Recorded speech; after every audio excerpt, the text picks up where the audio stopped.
Everyone, welcome to affairs with business. कैसे हैं आप सब? आई होप आप सभी बहुत अच्छे हैं और अच्छे तरीके से अपने एग्जाम्स की तैयारी कर रहे हैं। स्टूडेंट्स, आज के सेशन में हम EMRS वैकेंसीज को लेकर डिस्कशन करने वाले हैं। इससे प्रीवियस सेशंस में हमने अकाउंटेंट पोस्ट और PGT कॉमर्स के लिए डिस्कशन करके आपको कंप्लीट इंफॉर्मेशन दी थी। आज के सेशन में हम PGT इकोनॉमिक्स को लेकर डिस्कशन करेंगे। पीजीटी इकोनॉमिक्स के लिए क्या एलिजिबिलिटी चाहिए, कैसा एग्जाम पैटर्न है और क्या इसका सिलेबस रहेगा, इस चीज को लेकर आज के सेशन में हम डिस्कशन करेंगे। वैसे तो ऑलमोस्ट सारी चीजें सेम है, बस सिलेबस का डिफरेंस है PGT commerce and PGT economics में। यहाँ पर भी वही चीज है, लास्ट डेट आपकी 31 जुलाई है, तब तक आपको अपने एग्जाम फॉर्म को सबमिट करना होगा। अगर हम वैकेंसीज की बात करें तो यहाँ पर हमें बताया गया है कि पीजीटी इकोनॉमिक्स के लिए कितनी वैकेंसीज हैं। तो आप देख सकते हैं पीजीटी इकोनॉमिक्स के लिए 161 वैकेंसीज हमारे पास हैं, जिसमें से यूआर के लिए 66 है और बाकी अलग अलग कैटेगरीज के लिए अलग अलग वैकेंसीज हम सभी को यहाँ पर बताई गई है। इंफॉर्मेशन में सारी वही चीजें हैं जो आपने पीजीटी कॉमर्स के दौरान देखी थी कि पीजीटी एग्जाम के लिए आपको 1500 फीस यहाँ पर सबमिट करनी होगी। एग्जाम जो है 80 मिनट्स का होगा, यानी कि 3 आवर्स का एग्जाम होगा। अगर हम यहाँ पर एग्जाम पैटर्न का डिस्कशन करते हैं, एग्जाम पैटर्न कुछ इस तरीके से है, सेम वही है जो हमने पीजीटी कॉमर्स के सेशन में डिस्कशन किया था कि सबसे पहले आपको जर्नल अवेयरनेस पढ़ना होगा जो कि 10 मार्क्स का है। देन रीजनिंग एबिलिटी है 20 मार्क्स, आईसीटी के बारे में पढ़ना होगा 10 मार्क्स और टीचिंग एप्टीट्यूड 10 मार्क्स। तो ये सारी की सारी जो चीजें हैं ये आप कवर करेंगे, जो कि अराउंड 50 मार्क्स का वेटेज रखती है। पार्ट 1 से पार्ट 4 तक आपके पास 50 मार्क्स का पूरा क्वेश्चन पेपर आएगा। देन उसके बाद 80 मार्क्स आपके डोमेन नॉलेज से होगा। जैसे कि अगर आप इकोनॉमिक्स से प्रिपेयर कर रहे हैं तो आपको इकोनॉमिक्स का पूरा क्वेश्चन पेपर मिलेगा, जिसमें आप इकोनॉमिक्स के क्वेश्चन सॉल्व करेंगे। एमसीक्यू बेस्ड क्वेश्चंस ही हमारे पास यहाँ पर हैं। देन आपके पास एनईपी 2020 से भी क्वेश्चंस पूछे जा सकते हैं और experiential activity based pedagogy and case study based questions भी यहाँ से पूछे जा सकते हैं। तो 70 + 5 + 5, तो ये 5 मार्क्स आपके पेडागॉगी और आपके एनईपी 2020 के हैं। ये पूरा का पूरा पोर्शन आपका 130 मार्क्स का बनता है और सिर्फ 20 मार्क्स यहाँ पर हैं आपके हिंदी और इंग्लिश के, जिसमें 10 मार्क्स हिंदी के पोर्शन के हैं और 10 मार्क्स हमारे इंग्लिश के पोर्शन के हैं। ठीक है, तो टोटल मिलाकर आपका ये सेशन बनेगा 150 क्वेश्चंस का, यानी कि 150 मार्क्स का। ड्यूरेशन हमारे पास 3 आवर्स है। आपको कंप्लीट 3 आवर का एक क्वेश्चन पेपर का सेट दे दिया जाएगा। इसमें कोई ऐसा सीक्वेंस नहीं है कि आपको पहले पार्ट फर्स्ट ही सॉल्व करना है तभी आप पार्ट सेकंड कर पाएंगे, नहीं। आप अपने अकॉर्डिंग कोई भी पार्ट को पहले सॉल्व कर सकते हैं। अगर आपको लग रहा है कि पहले टीचिंग के क्वेश्चंस आपको करने चाहिए तो पहले आप उन क्वेश्चंस को कर सकते हैं। इसी तरीके से रीजनिंग, जनरल अवेयरनेस, जैसे आपकी सीक्वेंस की इच्छा हो वैसे करके आप अपने क्वेश्चन पेपर को सॉल्व कर पाएंगे। क्वेश्चन पेपर दोनों ही लैंग्वेज में होगा आपका, हिंदी में भी एंड इंग्लिश में भी। 150 क्वेश्चंस है, 50 मार्क्स का वेटेज रखते हैं और इस पेपर को सॉल्व करने के लिए आपको 3 आवर्स का टाइम दिया जाएगा। पीजीटी इकोनॉमिक्स की जब हम बात करते हैं तो एग्जाम आपको पता है ओबीएस मोड से होगा, एग्जाम जो है आपका ये ओएमआर शीट के थ्रू होगा। पोस्ट ग्रेजुएट इकोनॉमिक्स में आपका लेवल 8 के अकॉर्डिंग पे किया जाएगा, जिसमें 47,600 और 1,51,100 के बीच आपको पे स्केल दिया जाएगा। एग्जामिनेशन ओएमआर बेस्ड है, पेन पेपर मोड है, यानी कि ऑफलाइन है और इसका जो लैंग्वेज होगी वो आपको हिंदी और इंग्लिश दोनों में मिलेगी। आपके पास क्वेश्चन पेपर हिंदी और इंग्लिश दोनों ही लैंग्वेज में आएगा। ठीक है, नेक्स्ट अगर हम बात करें एलिजिबिलिटी की तो यहां पर बताया गया है कि अगर आप पीजीटी कॉमर्स या पीजीटी इकोनॉमिक्स की तैयारी कर रहे हैं तो पीजीटी इकोनॉमिक्स के लिए आपका मास्टर्स इकोनॉमिक्स में होना चाहिए। देखो, PGT exam masters degree in the subject of economics. ठीक है, आपके पास पीजीटी इकोनॉमिक्स से अगर आप फॉर्म भर रहे हैं तो आपके पास मास्टर्स होना चाहिए इकोनॉमिक्स में। ठीक है, कि आपने जो है अपनी मास्टर्स इकोनॉमिक्स में कंप्लीट करी है। साथ ही साथ अगर आपके पास बीएड है, ठीक है, तो यहाँ पर ये देखा जाएगा कि आपका बीएड कौन से प्रोग्राम के अंदर आता है। अगर 4 इयर्स डिग्री का जो आपका कोर्स होता है बीएड का, अगर आपने उससे किया है तो फिर आपको जरूरी नहीं है कि बीएड हो। लेकिन अगर आपने उसके अलावा आपका 2 इयर्स का कोर्स या फिर हो सकता है कि आपने नए पैटर्न से बीएड किया हो, तो बीएड यहाँ पर होना मैंडेटरी होता है। ठीक है, और ये हो गई आपकी पीजीटी इकोनॉमिक्स का eligibility and qualification. Age relaxation के लिए बच्चे पूछ रहे थे, तो देखिए स्केड्यूल कास्ट के लिए 5 इयर्स का रिलैक्सेशन है, बैकवर्ड क्लासेस के लिए 3 इयर्स का है। अगर कोई कैंडिडेट है जिसने 3 साल कंटिन्यूस अपनी सेंट्रल गवर्नमेंट में सर्विस दी है तो उसपे 5 इयर्स का उसको रिलैक्सेशन मिलेगा। विमेन कैटेगरी के लिए 10 इयर्स का है अगर आप पीजीटी के लिए प्रिपेयर कर रहे हैं, है ना। और डिसेबिलिटी पर्सन के जो लोग हैं उनके लिए भी आप ऐसे देख सकते हैं, SC ST का है तो 15 इयर्स, ओबीसी का है तो 13, जनरल का है तो 10 इयर्स। ठीक है,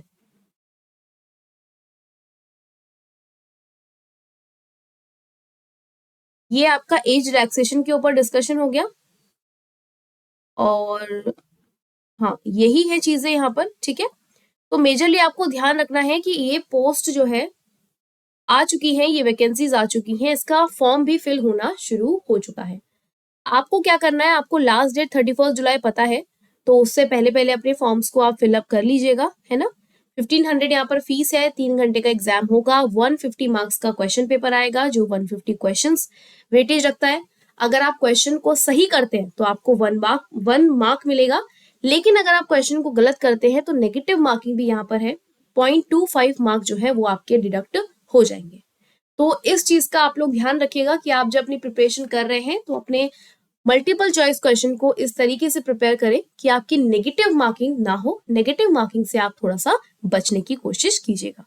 हाँ, अगर आप किसी क्वेश्चन अटेम्प्टेड छोड़ देते हैं, आपने किसी क्वेश्चन को अटेम्प्ट नहीं किया है, ब्लैंक छोड़ दिया है, तो उसके कोई मार्क्स आपके डिडक्ट नहीं होंगे, ना ही आपको उसके कोई मार्क्स मिलेंगे। तो ध्यान रखिएगा इन सभी बातों का, बहुत ही इंपॉर्टेंट चीजें हैं यहाँ पर। सारी इंफॉर्मेशन वही है जो हमने पीजीटी कॉमर्स और हमारे अकाउंटेंट पोस्ट के लिए डिस्कस करी, सिर्फ एलिजिबिलिटी यहाँ पर अलग है।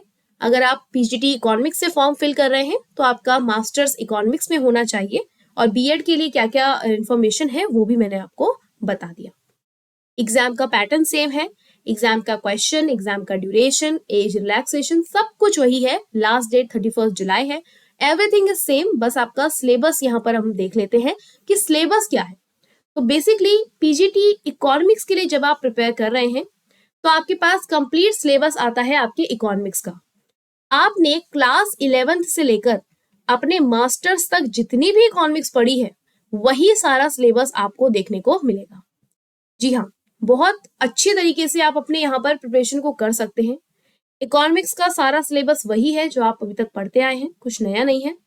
जैसे आपका पहला यूनिट है इंट्रोडक्शन, तो इसमें आपको मीनिंग, स्कोप, फंक्शंस और स्टैटिस्टिक्स की क्या इंपॉर्टेंस है इकोनॉमिक्स में, ये टॉपिक पढ़ना होगा। दूसरे में आपको डेटा को कैसे कलेक्ट किया जाता है, कैसे उसे ऑर्गेनाइज किया जाता है, फिर कैसे हम उसे प्रेजेंट करते हैं, इस चीज को डिस्कस करना होगा, इस चीज को पढ़ना होगा। जैसे कि डेटा कलेक्ट करने के लिए आपके पास प्राइमरी एंड सेकेंडरी सोर्स होते हैं। फिर डेटा को जब आप सैम्पलिंग करते हैं तो यहाँ पर आप probability and non probability sampling method का इस्तेमाल करते हैं। डेटा को ऑर्गेनाइज करने के लिए आपको अलग अलग टेबल्स, फ्रीक्वेंसी डिस्ट्रीब्यूशन, इनको स्टडी करना होता है। डेटा प्रेजेंटेशन के लिए आपको डायग्रामेटिक प्रेजेंटेशन, जिसमें आप ग्राफ का इस्तेमाल करते हैं, आप जो है अपने चार्ट्स का इस्तेमाल, पाई चार्ट्स का इस्तेमाल करते हैं, है ना। फ्रीक्वेंसी डायग्राम्स आप बनते हैं जिसमें हिस्टोग्राम आता है, पॉलीगॉन आता है, ऊंचाई ग्राफ आता है। तो ये चीजें आपकी collection, organising and presentation of data में देखने को मिलेगी। क्लास 11th में जब हम स्टैटिस्टिक्स पढ़ते हैं तो हमारे पास यही बेसिक से टॉपिक होते हैं। देन इसके बाद आपके पास थर्ड यूनिट आती है स्टैटिस्टिकल टूल्स एंड इंटरप्रिटेशन, जिसमें आप मेजर्स ऑफ सेंट्रल टेंडेंसी को पढ़ते हैं, अर्थमेटिक मीन, मीडियन, मोड, है ना। मीन, मीडियन, मोड पढ़ेंगे, कोरिलेशन क्या होता है, रिग्रेशन क्या होता है, इंडेक्स नंबर क्या होता है, इंडेक्स नंबर के कौन कौन से मेथड्स हैं, है ना, कौन से इंडिकेटर से हम इंडेक्स नंबर को मेजर करते हैं, ठीक है, ये सब चीजें। आप तो बेसिकली स्टैटिस्टिक्स का जो पोर्शन है जो आपने क्लास 11th में सीखा था वही हमसे यहाँ पर पूछा जाएगा, वहीं से क्वेश्चंस आएंगे और ये सारी की सारी चीजें आपको क्लास 11 की बुक में भी आराम से मिल जाएंगी। अगर आप बात करते हैं माइक्रो इकोनॉमिक्स का, जो नेक्स्ट यूनिट बनती है आपकी इंट्रोडक्शन टू माइक्रो इकोनॉमिक्स, इसमें भाई माइक्रो इकोनॉमिक्स क्या है, माइक्रो मैक्रो में क्या डिफरेंस है, पॉजिटिव नॉर्मेटिव इकोनॉमिक्स क्या है, हमारी इकोनॉमी की सेंट्रल प्रॉब्लम्स क्या है, उन प्रॉब्लम्स को हम कैसे सॉल्व कर सकते हैं, है ना, ये सब आप introduction to micro economics unit number 4 के अंदर स्टडी करेंगे। फिर आता है आपका consumer equilibrium and demand. Consumer equilibrium कि कंज्यूमर कौन से लेवल पर सेटिस्फाइड फील करता है ना, यूटिलिटी क्या है उसकी, ठीक है, और यूटिलिटी उसे कैसे मिल रही है, कितने टाइप्स की यूटिलिटी है, इंडिफरेंस कर्व क्या होता है, कार्डिनल ऑर्डिनल अप्रोच आपको सीखनी होगी। फिर डिमांड है जैसे, तो डिमांड क्या है, लॉ ऑफ डिमांड क्या है, डिमांड का कर्व कैसे बनता है, इलास्टिसिटी क्या होती है, कितने टाइप्स की, कितनी डिग्री ऑफ इलास्टिसिटी होती है, कौन से मेथड्स होते हैं इलास्टिसिटी को सॉल्व करने के लिए, ये आप कंज्यूमर इक्विलिब्रियम एंड डिमांड के अंदर पढ़ते हैं। फिर आती है आपकी 6th unit producer behaviour and supply, जिसमें आप प्रोडक्शन फंक्शन पढ़ते हैं, शॉर्ट रन, लॉन्ग रन, कितना प्रोडक्ट प्रोड्यूस करना है, returns to factor, law of returns to scale, cost क्या होती है, लागत, है ना, कॉस्ट में short run cost, long run cost, revenue कैसे निकलता है कि भाई जितना हमारे पास सामान है उस पर जितना हम प्रॉफिट लगा रहे हैं मल्टीप्लाई करेंगे तो रेवेन्यू आएगा। फिर प्रोड्यूसर इक्विलिब्रियम, ऐसी कंडीशन जिसपे वो एक पर्टिकुलर पॉइंट पर अपना सामान बेचे तो उसे कोई नुकसान ना हो। फिर यहाँ पर देखो आप सप्लाई कर्व आपको पढ़ना पड़ता है, जैसे डिमांड पढ़ते हैं ऐसे लॉ ऑफ सप्लाई भी पढ़ते हैं कि सप्लाई क्या है ना, और सप्लाई में इलास्टिसिटी ऑफ सप्लाई क्या है, मूवमेंट क्या है, शिफ्ट क्या है, movement along supply curve, shift along supply curve. ऐसे ही डिमांड में भी आप पढ़ेंगे movement along demand curve, shift along demand curve. तो ये सारी की सारी चीजें आपके माइक्रो इकोनॉमिक्स का पार्ट बनती है। फिर लास्ट में आपका एक और टॉपिक आता है इसमें, forms of market and price determination under perfect competition with simple application. ये भी आपके माइक्रो इकोनॉमिक्स में आपने पढ़ा है कि टाइप्स ऑफ मार्केट कौन से, perfect competition, non perfect competition, है ना, मोनोपोली, मोनोपोलिस्टिक, ओलिगोपोली, इन सब के बारे में आप पढ़ते हैं। डिमांड एंड सप्लाई का कर्व कहाँ पे मीट करता है, प्राइस सीलिंग, प्राइस फ्लोरिंग क्या होता है। तो ये सारे के सारे कंसेप्ट आपने क्लास 12 की माइक्रो इकोनॉमिक्स के अंदर पढ़े थे, ठीक है। फिर शुरू होता है आपका मैक्रो इकोनॉमिक्स का पोर्शन। तो पहले आपने से क्लास 11 में अपना स्टैट्स पढ़ा, माइक्रो पढ़ा, फिर आपने क्या पढ़ा, मैक्रो और इंडियन इकोनॉमिक डेवलपमेंट पढ़ा। तो यहां से आपकी शुरू होती है मैक्रो का पोर्शन पूरा का पूरा। नेशनल इनकम क्या है, इसके रिलेटेड एग्रीगेट्स क्या है, ठीक है, कौन कौन से मेथड है, इनकम मेथड है आपका, एक्सपेंडिचर मेथड है, वैल्यू एडेड मेथड है, और 8 एग्रीगेट्स होते हैं नेशनल इनकम के। मनी एंड बैंकिंग यूनिट 9 के अंदर आता है ना, मुद्रा और आपका पूरा बैंकिंग का सिस्टम, सेंट्रल बैंक क्या है, उसके क्या फंक्शंस हैं, आरबीआई क्या करता है, आरबीआई के क्या फंक्शंस हैं, कौन कौन से टूल्स का इस्तेमाल किया जाता है, मॉनेटरी पॉलिसी क्या है, मॉनेटरी पॉलिसी के क्या टूल्स हैं जिसमें आप repo rate, bank rate, CRR, SLR, आपका reverse repo rate, OMO, margin requirements, है ना, ये सारे के सारे टॉपिक आप मनी एंड बैंकिंग में स्टडी करते हैं। फिर हम पढ़ते हैं हमारा determination of income and employment unit 10 कि एग्रीगेट डिमांड क्या है और उसके कंपोनेंट्स क्या है। आपने पढ़ा होगा APS, average propensity to savings, average propensity to consume, marginal propensity to save and marginal propensity to consume, है ना, एमपीसी, एमपीसी। फुल एम्प्लॉयमेंट क्या होती है, इन्वेस्टमेंट मल्टीप्लायर क्या होता है, और आपने इसमें डिमांड अगर जरूरत से ज्यादा हो जाए, डेफिसिट डिमांड हो जाए, एक्सेस डिमांड हो जाए, तो क्या इसके सॉल्यूशंस हैं, ठीक है, ये आप पढ़ते हैं मैक्रो इकोनॉमिक्स में। फिर आप गवर्नमेंट बजट एंड इकोनॉमिक को पढ़ते हैं, गवर्नमेंट बजट में कि भाई कितना रेवेन्यू रिसिट्स है, कितना कैपिटल रिसिट्स है, कितना रेवेन्यू एक्सपेंडिचर है, कितना कैपिटल एक्सपेंडिचर है, हमारा बजट बैलेंस्ड है या हमारे पास कुछ सरप्लस है या कुछ डेफिसिट है, कुछ कमी है, तो वो भी हमें देखनी होती है। फिर हमें बैलेंस ऑफ पेमेंट्स पढ़ना होता है, बैलेंस ऑफ पेमेंट्स, ठीक है। कितना हम दूसरे कंट्री के साथ, रेस्ट ऑफ द वर्ल्ड के साथ इकोनॉमिक ट्रांजेक्शन्स करते हैं, फिर इसमें फिक्स्ड एक्सचेंज मेथड क्या है, फ्लोटिंग मेथड क्या है ना, ये सारी चीजें हम इसमें डिस्कस करते हैं। फिर शुरू होता है बच्चों आपका यूनिट 13, जिसमें आप पूरा का पूरा इंडियन इकोनॉमिक डेवलपमेंट को पढ़ते हैं। Indian economic development on the eve of independence क्या था, एग्रीकल्चर में क्या प्रॉब्लम्स देखने को मिली, इंडस्ट्रियल रेवोल्यूशन कैसे आया, 1991 में कौन सी पॉलिसी आई थी, ठीक है, और डीमोनेटाइजेशन, एलपीजी है ना, लिबरलाइजेशन, ग्लोबलाइजेशन, प्राइवेटाइजेशन, हमारी इकोनॉमी कौन कौन से करंट चैलेंजेस को फेस कर रही है, जिसमें आप human capital formation, rural development, employment, sustainable development है ना, ये सब पढ़ते हैं। और लास्ट में आपके पास आती है डेवलपमेंट एक्सपीरियंस ऑफ इंडिया, कि इंडिया और पाकिस्तान के कैसे रिलेशन है, कैसे ये लोग डेवलप करें अपनी कंट्रीज को, इंडिया और चाइना में कैसे रिलेशन थे, क्या क्या इश्यूज थे हमारे पास, कि इकोनॉमिक ग्रोथ नहीं थी, पॉपुलेशन थी बहुत ज्यादा, और जो ऑक्यूपेशनल स्ट्रक्चर था वो सही तरह से डिस्ट्रीब्यूटेड नहीं था, है ना। तो ये सारी की सारी चीजें आपके इकोनॉमिक्स के सिलेबस में आती हैं। तो बेसिकली आप जब इकोनॉमिक्स का सिलेबस यहाँ पर कवर करेंगे तो इसमें आपको आपका स्टैटिस्टिक्स पोर्शन भी पढ़ना पड़ेगा, आपको माइक्रो इकोनॉमिक्स भी पढ़नी पड़ेगी, मैक्रो भी पढ़नी पड़ेगी, और आपका इंडियन इकोनॉमिक डेवलपमेंट भी आपको स्टडी करना पड़ेगा, ठीक है। तो बेसिकली 4 बुक्स, आपके 4 सब्जेक्ट जो है वो यहाँ पर आपको स्टडी करने पड़ेंगे अगर आप पीजीटी इकोनॉमिक्स के लिए तैयारी कर रहे हैं।